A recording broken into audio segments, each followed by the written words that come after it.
Hello students, வணக்கம். Welcome to PSZ Chemistry Channel for Easy Learning. இன்னைக்கு நம்ம வீடியோல என்ன பார்க்க போறோம் அப்படின்னா ஆர்கானிக் கெமிஸ்ட்ரி பார்ட்ல இருந்து ஹைட்ராக்சி காம்பவுண்ட்ஸ் அண்ட் ஈத்தர்ஸ் சாப்டர்ல போர்டு எக்ஸாமுக்கு எந்த கொஸ்டின்ஸ் எல்லாம் நம்ம படிக்கலாம். ஸோ எந்த மாதிரி கொஸ்டின்ஸ் படிச்சோம் அப்படின்னா கொஸ்டின் பேப்பர்ல இருந்து கொஸ்டின் அட்டன் பண்ணலாம் அப்படின்னு தான் நம்ம பார்க்க போறோம். ஸோ இதுக்கு முன்னாடி பிசிக்கல் கெமிஸ்ட்ரி நம்ம வீடியோ போடும் பொழுது பிசிக்கல் கெமிஸ்ட்ரியில இருக்கக்கூடிய 5 சாப்டர்ஸையும் கம்பைல் பண்ணி ஒரே வீடியோவா நான் கொடுத்திருந்தேன். ஸோ அது உடனே எனக்கு நிறைய பேர் வாட்ஸ்அப்ல எங்களுக்கு ஆர்கானிக் மெயினா போடுங்க, எங்களுக்கு ஆர்கானிக் கெமிஸ்ட்ரி எந்தெந்த கொஸ்டின்ஸ் எல்லாம் படிக்கலாம் அப்படின்ற மாதிரி வீடியோ கொடுங்கன்னு கேட்டிருந்ததுனால நான் உடனே உங்களுக்கு இந்த ஆர்கானிக் கெமிஸ்ட்ரி சாப்டர் போஸ்ட் பண்றேன்.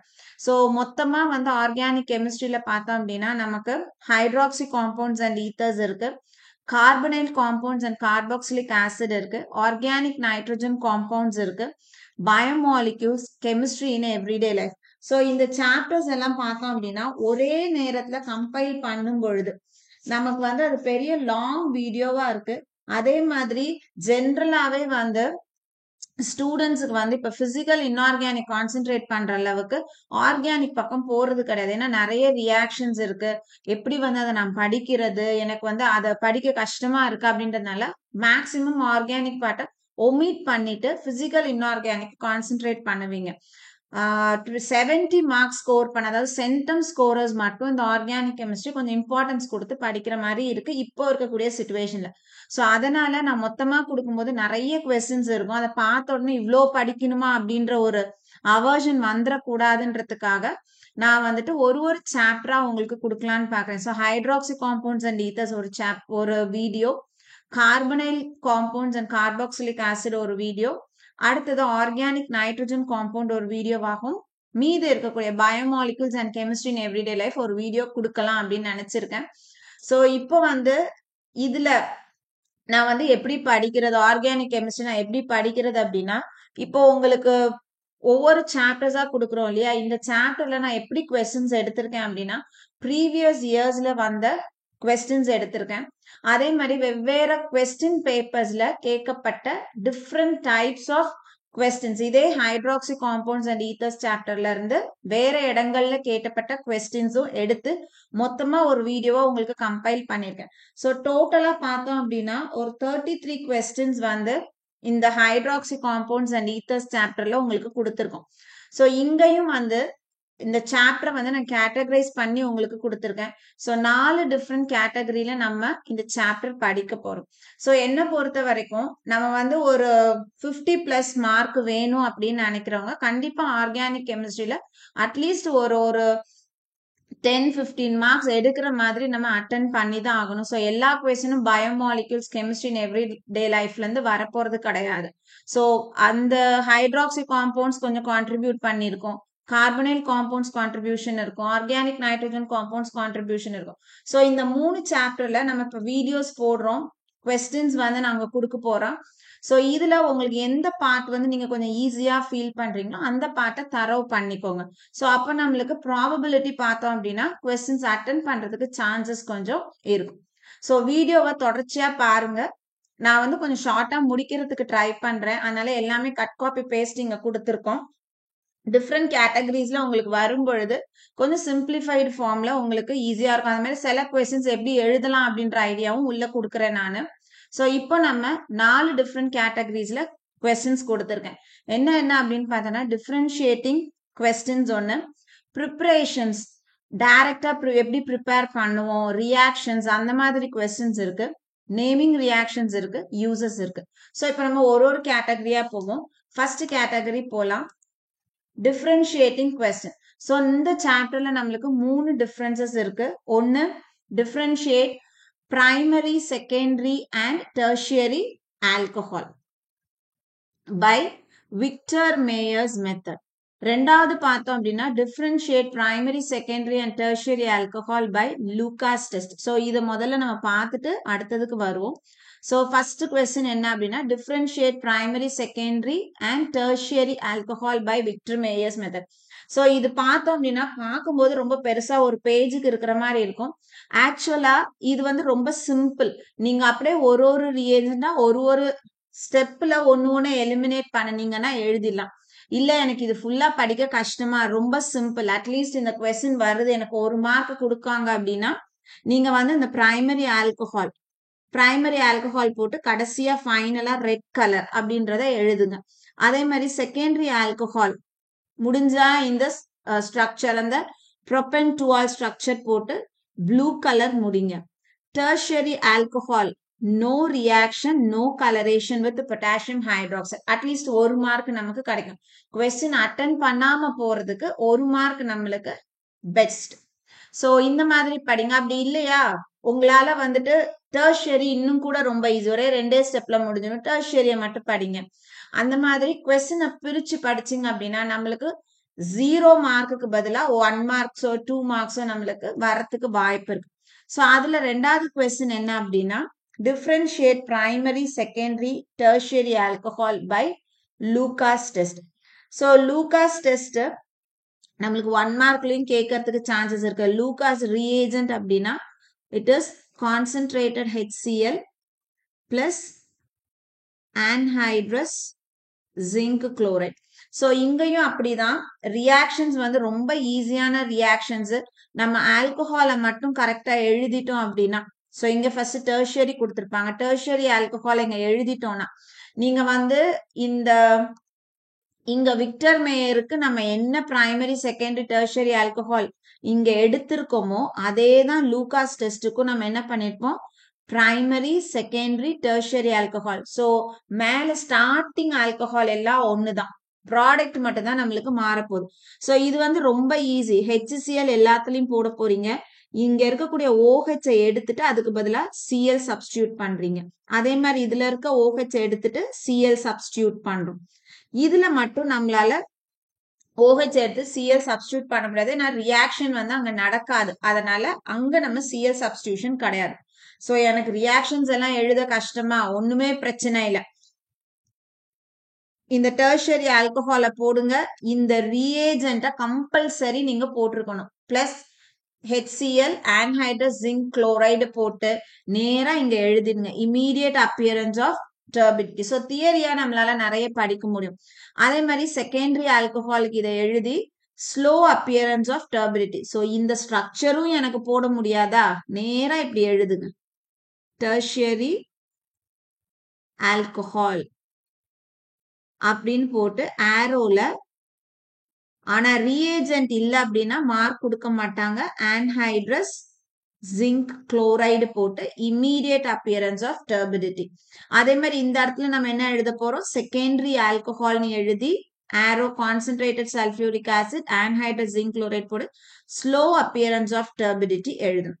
அதே மாதிரி பிரைமரி ஆல்கஹால் எத்தனால் தெரியும்னா எத்தனால் ஃபார்முலா எழுதுங்க. Primary alcohol concentrated HCl anhydrous zinc chloride போட்டு இந்த இடத்துல no reaction at room temperature bracketல turbidity appears only on heating. So இதை எழுதுனீங்கன்னா இந்த கொஸ்டின் ஒருவேளை 5 மார்க்ஸ்ல கேக்குறாங்கன்னா கண்டிப்பா உங்களுக்கு 2ல இருந்து 3 மார்க்ஸ் வந்து கண்டிப்பா கொடுப்பாங்க. சோ ஸ்ட்ரக்சர் எழுதுறீங்கன்னா ஃபுல்லாவே கொடுக்கறதுக்கு சான்சஸ் இருக்கு. சோ இந்த 2 கொஸ்டின் மிஸ் பண்ணாம படிங்க, ரொம்ப ஈஸி. அடுத்தது தேர்ட் கொஸ்டின் பார்த்தோம் அப்படின்னா differentiate phenol and alcohol. So அந்த ஆல்கஹால் இருக்கிற இடத்துல எத்தனாலும் சில சமயம் கொடுக்கலாம். டிஃபரன்ஷியேட் ஃபீனால் அண்ட் எத்தனால் அப்படின்னு கேட்கலாம். அதனாலதான் பிராக்கெட்ல எத்தனால் கொடுத்துருக்கேன். ஸோ இது வந்து நம்ம புக்ல 3 பாயிண்டா கொடுத்துருப்பாங்க. நீங்க படிக்கும் போது ஒரு டேபிள் போட்டு படிச்சீங்கன்னா இன்னும் உங்களுக்கு ஈஸியா இருக்கும். ஸோ டேபிள் இப்படி பிரிச்சுக்கோங்க. இங்க ஃபீனால், சோ உங்களுக்கு இங்க ஆல்கஹால் கொடுத்தா ஆல்கஹால், இல்லைன்னா எத்தனால், எத்தில் ஆல்கஹால். சரியா? சோ இங்க வந்துட்டு சோ ரொம்ப சிம்பிள் இந்த கொஸ்டின். ஃபர்ஸ்ட் வந்து பென்சீன் டயசோனியம் குளோரைட் C6H5N2Cl. இதுக்கு பேரு பென்சீன் டயசோனியம் குளோரைட். ஃபுல் பேர் எழுதினாலும் ஓகே அல்லது ஃபார்முலா எழுதினாலும் ஓகே. சோ இது ஃபீனாலோட பார்த்தோம்னா ரெட் ஆரஞ்சு டை. நீங்க இவ்வளவுதான் எழுதணும், வேற ஸ்டேட்மெண்ட் எல்லாம் எழுத வேண்டாம். Red orange dye. இந்த இடத்துல நோ ரியாக்ஷன், இங்க எல்லாமே நோ தான். அடுத்தது செகண்ட் பார்த்தோம் அப்படின்னா நியூட்ரல். ஃபெரிக் குளோரைடு எழுதினாலும் கரெக்ட் தான், இல்ல FeCl3 எழுதினாலும் ஓகே. இங்க எழுதும் போது பர்பிள் கலர்.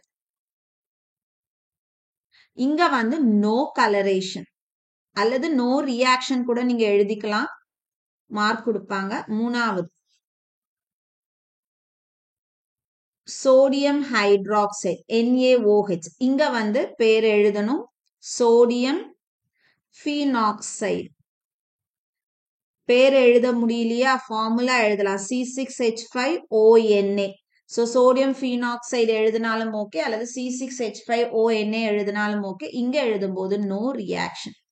ஸோ இது வந்து 3 மார்க்ஸ்ல கேட்பாங்க. ரொம்ப ஈஸி. நம்மளுக்கு புக்ல 3 பாயிண்ட் ஸ்டேட்மெண்டா கொடுத்துருப்பாங்க. நீங்க இப்படி படிச்சீங்கன்னா எப்போதுமே மறக்காது.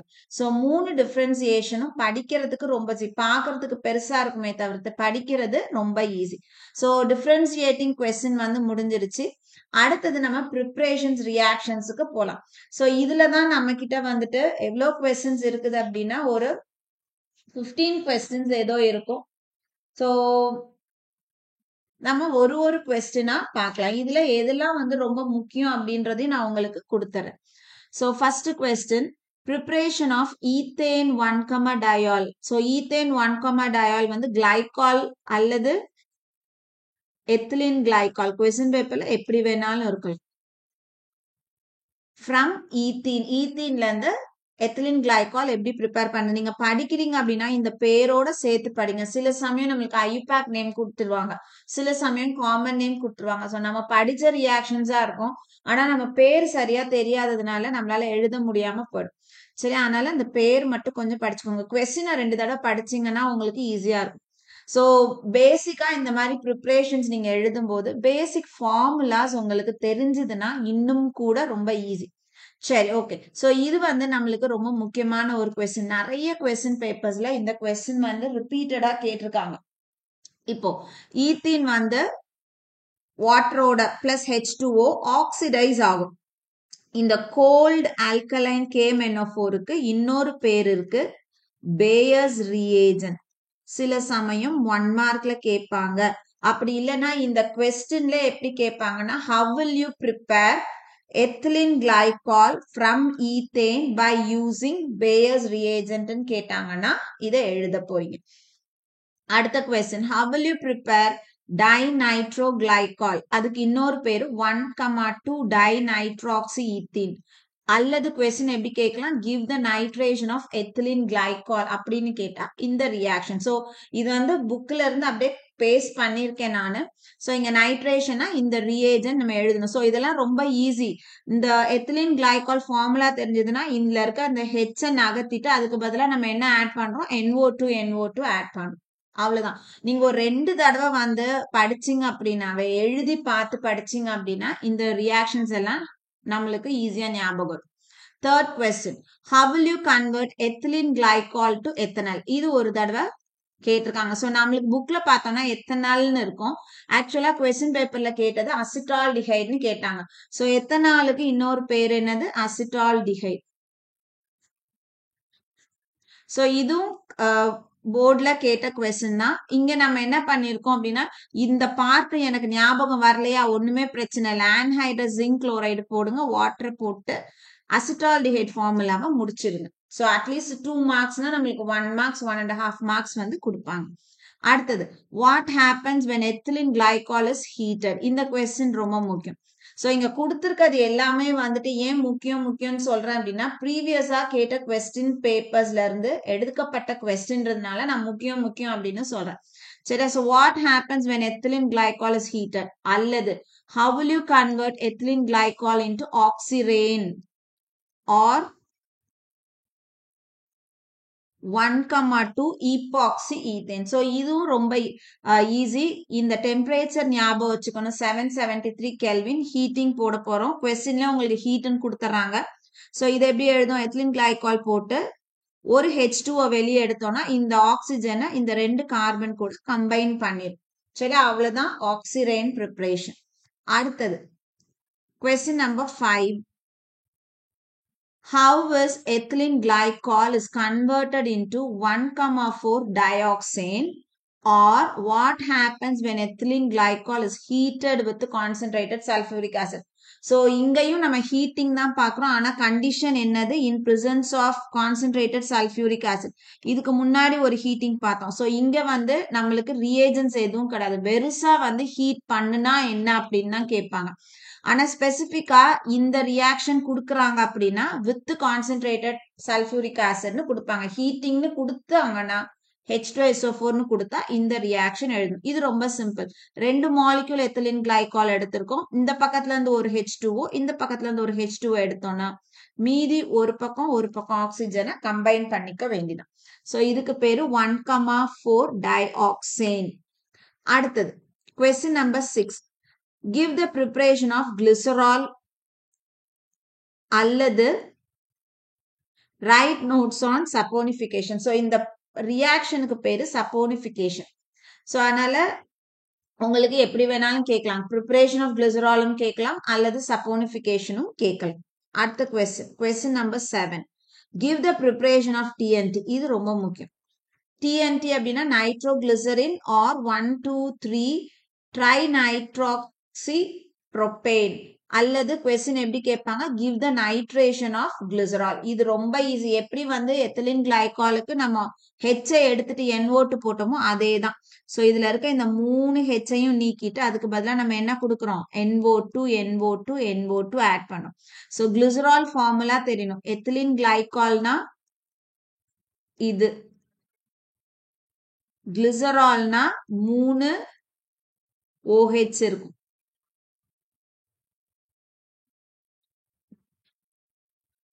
இது வந்து கிளிசரால். சோ இதுல நைட்ரேஷன் பண்ணும்போது இந்த ரெண்டையும் எடுத்துட்டு இங்க ஒரு NO2 இங்க ஒரு NO2. இதுல பண்ணும்போது இந்த 3 Hஐயும் எடுத்துட்டு ஒரு இதுலயும் NO2.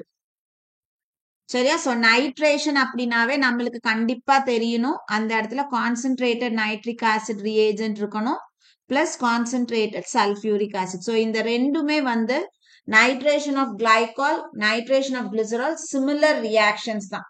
சரியா? ஒரு இடத்துல 3 NO2 வரப்போகுது. கிளிசராலா இருந்துச்சுன்னா 3 NO2, கிளைகாலா இருந்ததுன்னா 2 NO2 வரும். சோ ரொம்ப ரொம்ப ஈஸியான ரியாக்ஷனும் ஞாபகம் வச்சுக்கிறது.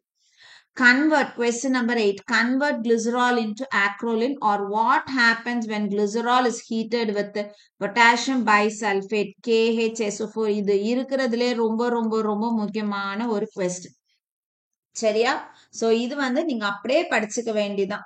சோ glycerol போட போறீங்க, KHSO4 ஹீட் பண்ணி நம்ம இந்த acrolein. சோ acrolein-க்கு இன்னொரு பேரும் தெரிஞ்சு வச்சுக்கோங்க. prop2NL, CH2 double bond CH, CHO. So 8th question வந்து ரொம்ப ரொம்ப ரொம்ப முக்கியமான ஒரு question. அடுத்தது question number 9. How will you prepare phenol from cumin? Cuminக்கு இன்னொரு பேர் வந்து isopropyl benzene. சோ இது வந்து phenol preparationல நம்ம படிக்கக்கூடியது. இதுல வந்துட்டு பென்சீன், புரோப்பீன் இந்த ரியாக்ஷன் நம்ம படிக்கணும். சோ cumin நம்ம டைரக்டா வந்து அப்படியே நம்ம வந்து அவைலபிள் கிடையாது. ஃபர்ஸ்ட் இதை வந்து பென்சின், புரோப்பீன் வச்சு ப்ரிப்பேர் பண்ணிட்டு அதுல இருந்து நம்ம ஃபீனால் ப்ரிப்பேர் பண்ணணும். அடுத்தது பிக்ரிக் ஆசிட் ப்ரிப்பரேஷன் ரொம்ப ரொம்ப முக்கியமான கொஸ்டின். நிறைய தடவை நிறைய கொஸ்டின் பேப்பர்ஸ்ல கேட்டிருக்காங்க. So how picric acid is prepared, or give the nitration of phenol. Phenol nitrate பண்றோம். So இந்த இடத்துல என்ன reagent நம்ம யூஸ் பண்றோம் நைட்ரேஷன்னா concentrated sulfuric acid concentrated nitric acid. So இதுக்கு டெம்பரேச்சர் இருக்கு 298 Kelvin. So என்ன ஆகும் நைட்ரேஷனா NO2 குரூப் தான் வந்து அட்டாச் ஆக போகுது. ஃபீனால்ல 3 பொசிஷன்லயும் NO2 அட்டாச் ஆயிடும். So இதுக்கு இன்னொரு பேர் தெரிஞ்சுக்கோங்க 2,4,6 trinitrophenol. அப்படியும் question கேட்பாங்க. How will you prepare 2,4,6 trinitrophenol னு கேட்டா எழுத தெரியும். அடுத்தது question number 11. Thallium reaction. So Thallium reaction அப்படின்றது phenolphthalein preparationக்கான reaction. So 2 phenol எடுத்து thallic anhydride போட்டு concentrated sulfuric acid போட்டு ஹீட் பண்ணும்பொழுது phenolphthalein கிடைக்கும். So பார்க்கும்போது இந்த ஸ்ட்ரக்சர் ரொம்ப பயன்படுத்துற மாதிரி ஒரு ஸ்ட்ரக்சரா இருக்கும். போட்டிங்கன்னா ரொம்ப ஈஸி. So இந்த ஸ்ட்ரக்சரை போட்டு பழகிட்டீங்க அப்படின்னா so அந்த ஸ்ட்ரக்சர் எப்படி ஒரு பென்சின் ரிங் போடுறீங்க, இந்த பக்கம் C டபுள் பாண்ட் O, இந்த ஆக்சிஜன் அப்படியே இருக்கு, இந்த பக்கம் C அப்படியே இருக்கு. இந்த 2 பாண்ட் இருக்கு இல்லையா, அதை தான் நம்ம இப்படி பிரிக்கிறோம். இதுல ஒரு இந்த phenolic part. So அதை இப்படி போடும். ஆர்கானிக் கெமிஸ்ட்ரியை பொறுத்த வரைக்கும் நீங்க வந்து ஸ்ட்ரக்சர் பென்னு பிடிச்சி நோட்டுல தனியா போட்டு பார்த்தாதான் ஸ்ட்ரக்சர் புரியும். கண்ணால பார்க்கும்போது நம்மளுக்கு வந்து எதை எங்க போடணும்னு தெரியாது. அதனால நீங்க ஆர்கானிக் கெமிஸ்ட்ரி படிக்கிறீங்க, மினிமம் நான் 4 கொஸ்டின் தான் படிக்கிறேன், 5 கொஸ்டின் தான் படிக்கிறேன்னா அந்த 5ஐயும் எழுதி பாருங்க, ஒரு ஸ்ட்ரக்சரையும் போட்டு பாருங்க, அப்போ உங்களுக்கு வந்து ஞாபகம் இருக்கும். அடுத்தது what is coupling reaction of phenol, இது போர்ட்ல கேட்டிருக்காங்க ஒரு தடவை. ஸோ இது வந்து பென்சீன் டயசோனியம் குளோரைட் C6H5N2Cl, இதுல ஃபினால் போடுறோம். ஸோ இந்த condition must. Sodium hydroxide 273 to 278 kelvin, para hydroxy azobenzene. So இதுக்கு முன்னாடி டிஃபரன்ஸ் பிட்வீன் ஃபீனால் அண்ட் ஆல்கஹாலை நம்ம எழுதியிருப்போம், பென்சின் டயசோனியம் குளோரைட்னு போட்டிருப்போம். மேல வந்து ஃபீனாலுக்கு கீழே வந்து என்ன எழுதிருப்போம்னா ரெட் ஆரஞ்சு டை. ஸோ இந்த பாரா ஹைட்ராக்சி அசோபென்சீன் தான் ரெட் ஆரஞ்சு டை அப்படின்னு சொல்றோம். சரி, ஸோ பேரும் தெரிஞ்சு வச்சுக்கோ. அடுத்தது question number 13. Give the reaction between methoxyethane with HI and with excess HI. So ether பார்த்தோம் அப்படின்னா ஹைட்ரஜன் அயோடைட் அல்லது சில சமயம் HBr. ஸோ ஜென்ரலா நம்மளுக்கு HI தான் கொடுப்பாங்க. இந்த HI கூட நார்மல் கண்டிஷன்ல ரியாக்ட் பண்ணும்போது ஒரு ப்ராடக்ட்டும், எக்ஸஸ் HI கொடுக்கும்போது வேற ஒரு ப்ராடக்ட்டும் கொடுக்கும். அதனால நம்ம ரெண்டு ரியாக்ஷன் எழுதணும். ஸோ மீத்தாக்சி ஈத்தேன்னா CH3O CH2CH3. இது HI நார்மல் கண்டிஷனை நம்ம ஆட் பண்ணும்போது நம்மளுக்கு CH3ஐயும் CH3CH2OH எத்தனாலும் கொடுக்குது. ஸோ எக்ஸஸ் HI ஆட் பண்றோம். ஸோ இந்த அர்த்தம் நம்மளுக்கு கொஸ்டின்ல கேட்குறாங்கன்னா HI கொடுத்துருக்காங்கன்னா HBRக்கு பதிலாக நம்ம என்ன கொடுத்துருணும், HIன்னு கொடுக்கணும். அப்ப இந்த ஆல்கஹால் எக்ஸஸ் HIயோட ரியாக்ட் பண்ணி நம்மளுக்கு என்ன ஃபார்ம் பண்ணும், CH3CH2I ஃபார்ம் பண்ணும். ஸோ இங்க HBr கொடுத்துருக்கனால நம்மளுக்கு இங்க BR கொடுத்துருக்காங்க. நம்மளுக்கு கொஸ்டின்ல HI கேட்டாங்கன்னா நம்ம என்ன எழுதணும், ஐன்னு எழுதணும். ஸோ இந்த ரெண்டு ரியாக்ஷனும் கம்பல்சரி எழுதணும். Reaction between ether with HI and with excess HIன்னு கேட்டா. அடுத்தது right about the auto oxidation of ether. இது ஒரு தடவை போர்டு எக்ஸாம்ல கேட்டிருக்காங்க. ஸோ இது வந்து ரொம்ப ஈஸி. இங்க டைஎத்தில் ஈத்தர் அதாவது ஈத்தாக்சி ஈத்தேன் எடுத்து எக்ஸஸ் ஆக்சிஜனை ஸ்லோ ப்ராசஸ், இது நம்மளுக்கு ரெண்டு ப்ராடக்ட் கொடுக்கும். ஸோ ஒரு ப்ராடக்ட் என்ன பண்றோம், இந்த ஆக்சிஜனுக்கு பக்கத்துல இன்னொரு ஆக்சிஜனை இன்சர்ட் பண்ணிக்கிறோம். ஸோ அந்த மாதிரி நம்மளுக்கு ரொம்ப வந்து எனக்கு புரிஞ்சுலாம் படிக்க முடியல, மார்க் வேணும்னா இந்த மாதிரி சின்ன சின்ன ட்ரிக்ஸை யூஸ் பண்ணிக்கோங்க. ஆட்டோ ஆக்சிடேஷன்னா ஈத்தர்ல ஒரு ஆக்சிஜன் இருக்கு, பக்கத்துல ஒரு ஆக்சிஜனை நான் ஆட் பண்ணிக்கிறேன். இந்த ப்ராடக்ட் முடிஞ்சிச்சு. இன்னொரு ப்ராடக்ட் என்ன ஆகுது, கீழே நார்மலா ரியாக்டன்ட்டை எழுதுங்க. CH3CH2, இந்த பக்கம் ஒரு ஆக்சிஜன், இதுல இருக்க ஒரு ஹைட்ரஜனை எடுத்துட்டு மீதியை எழுதுங்க. அந்த ஒரு ஹைட்ரஜனுக்கு பதிலா என்ன நம்ம கொடுக்க போறோம், OOHன்னு ஆட் பண்ணும். அவ்வளவுதான். ஸோ ரெண்டு சிம்பிள் டெக்னிக்ஸை யூஸ் பண்ணுங்க, ஈஸியா நீங்க ஞாபகம் வச்சுக்கணும். ஸோ அடுத்தது question number 15. What happens when ethoxyethane, இன்னொரு பேரு டயத்தில் ether, is treated with chlorine? இது நம்மளுக்கு அந்த ஈத்தரோட ரியாக்ஷன்ஸ் ஒரு 4 ரியாக்ஷன்ஸோட கொடுத்துருப்பாங்க. எனக்கு அதை வந்து கட் பண்ண முடியல, அதனால நான் வந்து இந்த இடத்துல கேப் விட்டுருக்கேன். ஸோ நான் அந்த ரியாக்ஷனை உங்களுக்கு கம்ப்ளீட் பண்றேன். ஸோ டயத்தில் ஈத்தர், அதுக்கு இன்னொரு பேரு ஈத்தாக்சி ஈத்தேன். ஸோ என்ன எழுதுவோம், CH3CH2 O CH2CH3. So is treated with chlorine. Chlorine gas pass பண்றோம். ஸோ குளோரின் போட்டுட்டா இந்த இடத்துல லைட் கம்பல்சரி கொடுத்துடணும். இப்போ ஈத்தர் குளோரினோட ரியாக்ட் பண்ணும்போது எத்தனை ஹைட்ரஜன் இருக்கோ எல்லா ஹைட்ரஜனையும் குளோரின் வந்து ரீப்ளேஸ் பண்ணும். அப்ப ஹைட்ரஜன் இருக்கிற இடத்துல எல்லாம் நம்ம Cl போட போறோம். அப்போ இந்த இடத்துல இருந்து நம்ம ஸ்டார்ட் பண்ணுவோம். C 3 H இருக்கு, அப்போ 3 Cl, C 2 Cl oxygen, C 2 Cl, C Cl3. அப்ப இந்த இடத்துல எல்லா இடத்துல இருந்தும் ஒரு ஹைட்ரஜன் வெளியில வந்திருக்கு, ஒவ்வொரு கார்பன்ல இருந்தும் ஹைட்ரஜன். ஸோ டோட்டலா 10 ஹைட்ரஜன் வரும். அப்போ HCl 10 HCl இருக்கு, இந்த இடத்துல ஒரு 10 Cl இருக்கு. ஸோ இங்க டோட்டலா நம்ம என்ன போடுவோம், 10. ஸோ ரொம்ப சிம்பிள் ரியாக்ஷன். டயத்தில் ஈத்தர் ஃபார்முலா தெரிஞ்சதுன்னா அதுல இருக்கக்கூடிய ஹைட்ரஜன் எல்லாத்தையும் நகர்த்திட்டு Cl போட்டோம்னா ப்ராடக்ட் கிடைச்சிடும். அடுத்தது 16th question.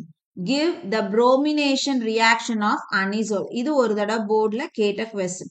So anisole bromination செய்யும் போது நம்மளுக்கு என்ன ப்ராடக்ட் கிடைக்குது? அனிசோலுக்கு இன்னொரு பேரு மீத்தாக்சி பென்சீன் பேர்.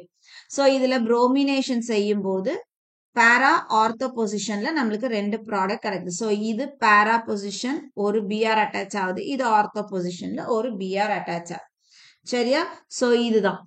ஸோ இதோட நமக்கு வந்து அந்த ரியாக்ஷன்ஸ் ப்ரிப்ரேஷன்ஸ் முடிஞ்சிச்சு. ஸோ 16 கொடுத்துருக்கோம்.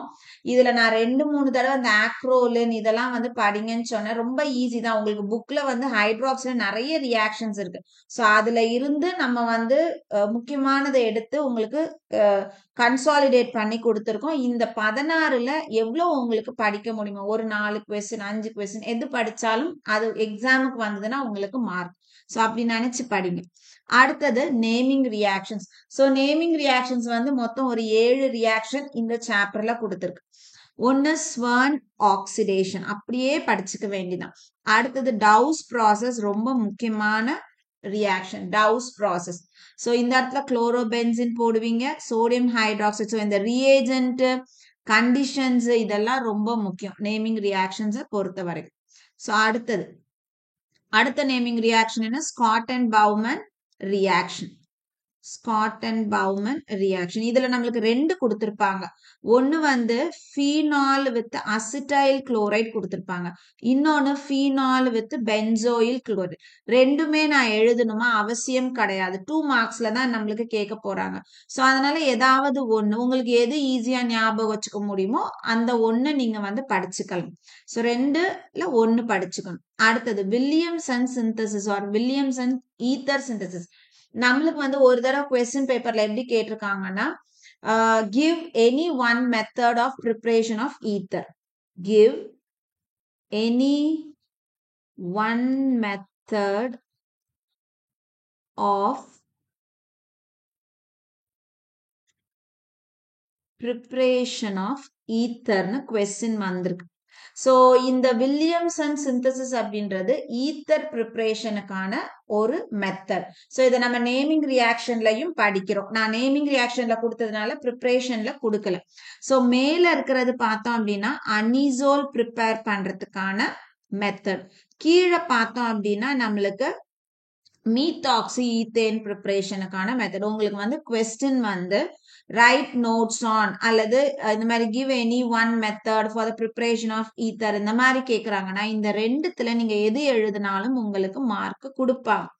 ஸ்பெசிஃபிக்கா கேட்குறாங்க, how will you prepare phenol, how will you prepare anisole from phenol by using Williamson's அப்படின்னு கேக்குறாங்க. அப்படி இல்லைன்னா how will you prepare anisole from phenol அந்த மாதிரி கேக்குறாங்கன்னா இந்த ரியாக்ஷன் தான் எழுதணும். சரியா? ஸோ நம்மளுக்கு வந்து ஜென்ரலா வில்லியம்சன் ஈத்தர் சிந்தசிஸ் கேக்குறாங்க, வில்லியம்சன் சிந்தசிஸ் கேக்குறாங்கன்னா 2த்துல ஏதாவது ஒண்ணு நீங்க எழுதிக்கலாம். ஸ்பெசிபிக்கா கொடுத்திருக்காங்க, ரியாக்டன்ட் ப்ராடக்ட் கொடுத்திருக்காங்கன்னா ஸ்பெசிபிக் ரியாக்ஷன்ஸ் எழுதணும். ஸோ என்ன பொறுத்த வரைக்கும் பெட்டர் நீங்க இந்த அனிசோல் படிச்சுக்கலாம். அனிசோல் படிச்சுக்கிட்டீங்க அப்படின்னா ஈஸியா எழுதிடலாம். அடுத்தது 5th Kolbe's or Kolbe Schmitt reaction. So இதுவும் வந்து முக்கியமான ரியாக்ஷன். ஸோ இதுல இந்த carbon dioxide 400 kelvin 4 to 7 bar pressure வந்து ரொம்ப முக்கியம். அடுத்தது ரீமர் டீமன் ரியாக்ஷன், இதுவும் முக்கியம். அடுத்தது ஃப்ரிடில் கிராஃப்ட்ஸ் ரியாக்ஷன். ஸோ ஃப்ரிடில் கிராஃப்ட்ஸ் ரியாக்ஷனை பொறுத்த வரைக்கும் நம்மளுக்கு 2 கொடுத்திருப்பாங்க. இதுக்கு பேரு முதல்ல இருக்க ரியாக்ஷனுக்கு பேரு அல்கிலேஷன், ரெண்டாவது இருக்கக்கூடியதுக்கு அசிட்டைலேஷன் பேர். இப்ப வெரிசா ரைட் நோட்ஸ் ஆன் ஃப்ரிடில் கிராஃப்ட்ஸ் ரியாக்ஷன்னா 2த்துல ஏதாவது ஒண்ணு நீங்க எழுதிக்கலாம். சரியா? இல்ல ஸ்பெசிபிக்கா ரைட் த ஃப்ரிடில் கிராஃப்ட்ஸ் அல்கிலேஷன்னா ஃபர்ஸ்ட் ரியாக்ஷன்னா எழுதணும். அசிட்டிலேஷன் கேட்டாங்கன்னா செகண்ட் ரியாக்ஷன் தான் எழுதணும். இது ரொம்ப ஈஸி. 2த்துலயுமே ரியாக்டன்ட் வந்து என்ன எடுத்திருக்கோம்? நம்ம அனிசோல் எடுத்திருக்கோம். இங்க அல்கிலேஷன்னா CH3Cl, அசிட்டைலேஷன்னா CH3COCl. இந்த இடத்துல அல்கிலேஷன் எடுக்கிறோம்னா anhydrous aluminium chloride CS2, acetyl chloride எடுக்கிறோம்னா CS2 கிடையாது, வெறும் ஆன்ஹைட்ரஸ் அலுமினியம் குளோரைடு. ஸோ இது காமன் பார்ட். இப்போ இந்த ப்ராடக்ட்ல நம்மளுக்கு என்ன கிடைக்கும்?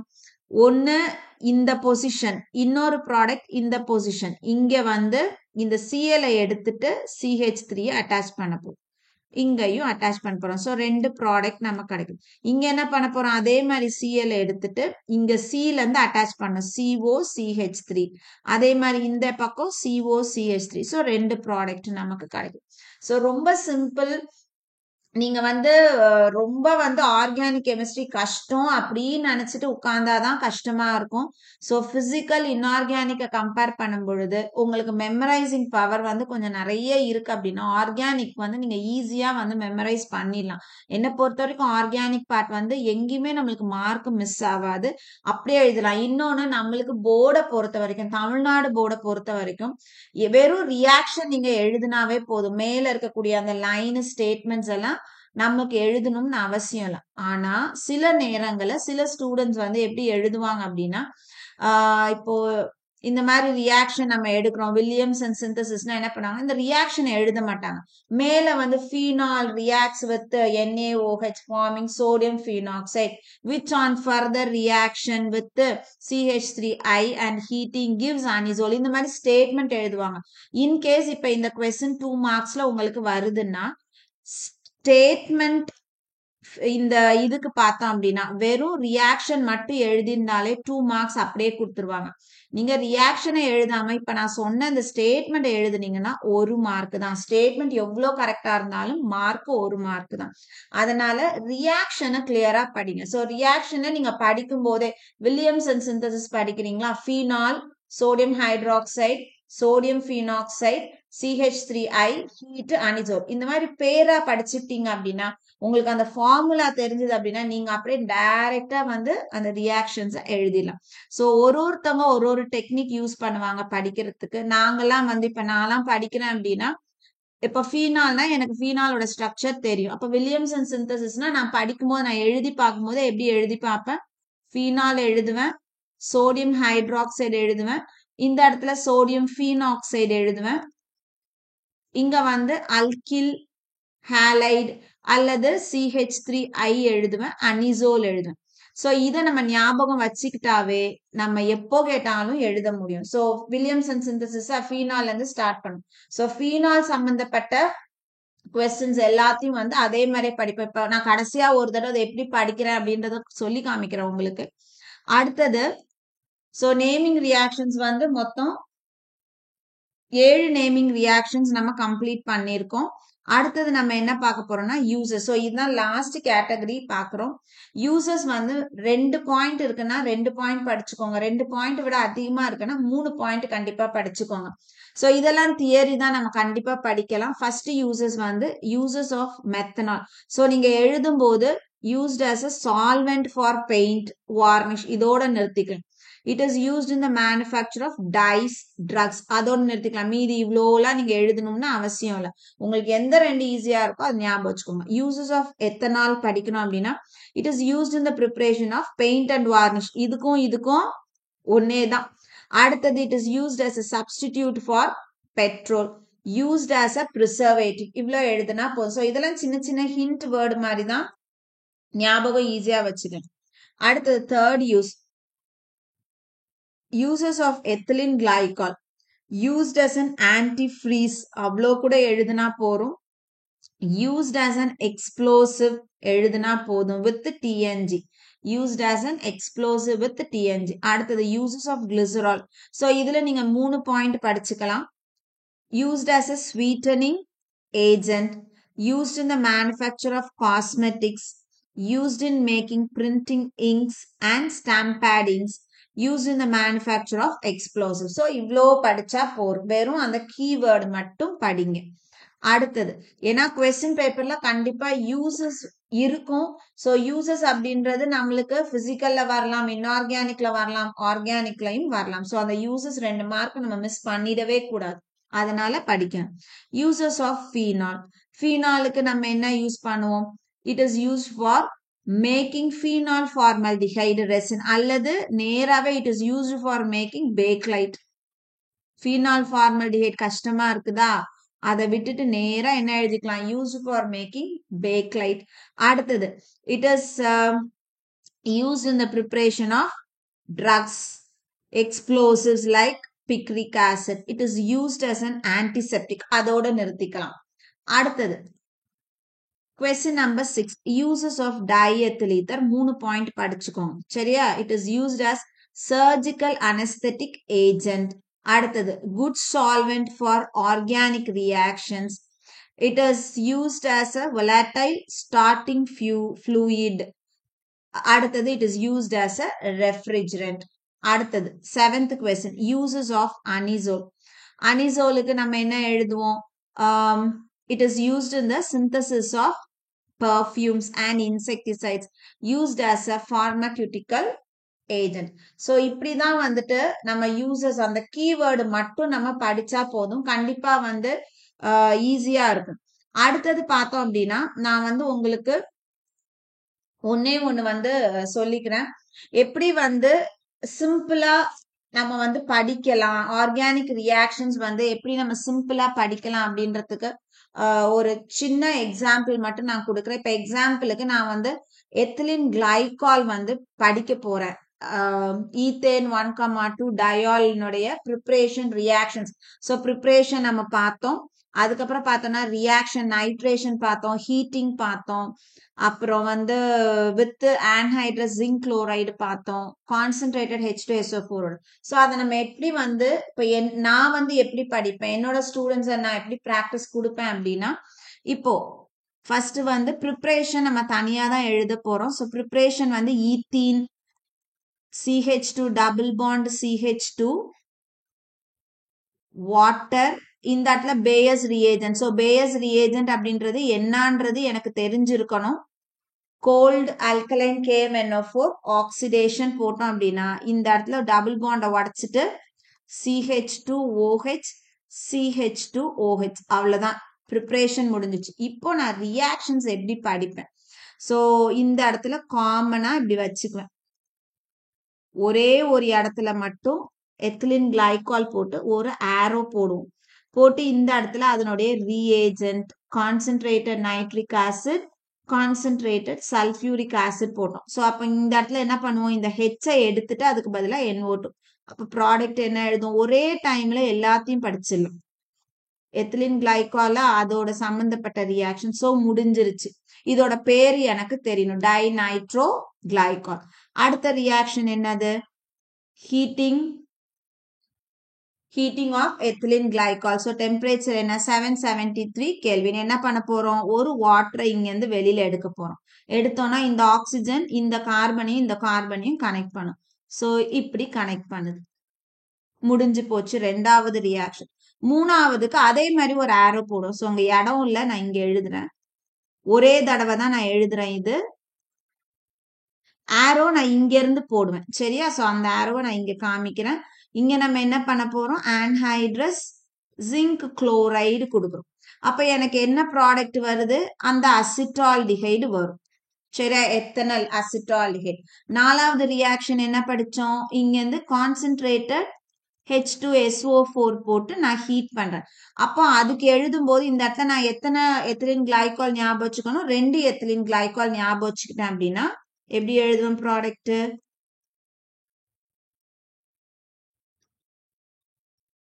அவ்வளவுதான். சோ அப்போ எனக்கு எத்திலின் கிளைகால் அப்படின்னா எனக்கு இந்த 5 ரியாக்ஷன் மட்டும் தெரிஞ்சா போதும். Preparation 1, 4 reaction, 1 nitration, 1 heating at 773 kelvin, இன்னொன்னு ஆன்ஹைட்ரஸ் ஜிங்க் குளோரைட், இன்னொன்னு concentrated sulphuric acid heating. So நமக்கு ப்ராடக்ட் எப்படி ஃபார்ம் ஆகுது, எதை வெளியில எடுத்துட்டு நம்ம ப்ராடக்ட் போடுறோன்றது ரொம்ப முக்கியம். ஸோ ஆர்கானிக் கெமிஸ்ட்ரியை பொறுத்த வரைக்கும் ஒரு இப்போ கிளிசரால் எடுத்துக்கிறீங்கன்னா கிளிசராலுக்கு ஒரு 3 ரியாக்ஷன் நம்ம பார்த்தோம். ஒன்னு TNT பார்த்தோம், அடுத்தது பார்த்தோம்னா ஆக்ரோலின் ப்ரிப்பரேஷன் பார்த்தோம், சப்போனிஃபிகேஷன். இது மூணுத்தையும் ஒரே பேஜ்ல நீங்க என்ன பண்ணிடலாம், ஹாஃப் பேஜ் எடுத்தீங்கன்னா ஒரு ஆரோ போட்டு முடிச்சிடலாம். இதே மாதிரி ஒன்னொன்னுமே நீங்க வந்து கம்பேர் பண்ணி படிச்சீங்க அப்படின்னா ஆர்கானிக் கெமிஸ்ட்ரி மாதிரி ஈஸியான பார்ட் ஒண்ணுமே கிடையாது. ஸோ கண்டிப்பா இந்த வீடியோ வந்து உங்களுக்கு யூஸ்ஃபுல்லான வீடியோவா இருந்திருக்கும்னு நினைக்கிறேன். வீடியோ பிடிச்சிருக்கு அப்படின்னா கண்டிப்பா லைக் பண்ணுங்க, கமெண்ட் பண்ணுங்க, ஷேர் பண்ணுங்க, மறக்காம சேனலை சப்ஸ்கிரைப் பண்ணுங்க. ஸோ இதே மாதிரி அடுத்த ஒரு சாப்டரோட நெக்ஸ்ட் வீடியோல உங்களை பார்க்குறேன். தேங்க்யூ.